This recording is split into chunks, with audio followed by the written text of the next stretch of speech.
as Alto Betim area where the sewerage network was to be completed is been completed, and we have taken the hot mixing of the road. Phase 1 takes off all internal roads, total length of 6.01 kilometers, estimated at roughly about 1.9 crores. Athun sagre improvement, widening of the roads with a hot mix is in the plan.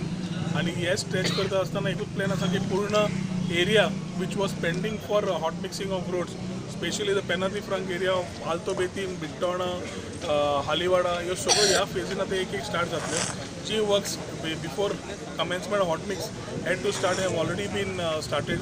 जंय cross drains आशिल्ले, जंय improvement of roads आशिल्ले, जाल्यार started. आनी म्हाका दिसता हे एक म्हयन्या भितर by Jan end of Feb we should be able to complete all this hot mixing of this belt which has been pending for various reasons. वो hot mix करता आसतना is a part of the development. फुडले area जे pedestrian walking जाय आशिल्ले, drains आनी बाकीचे complete करपाक जाय, that infrastructure also is being taken up. आनी आमचो प्लॅन आसा की before March to complete all these activities so that we are able to give a total inclusive development to this particular ward.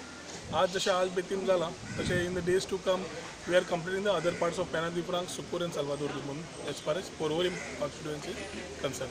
This cost is 1.9 crores with a total stretch of 6.01 kilometers. At the full estimates which will be coming are different.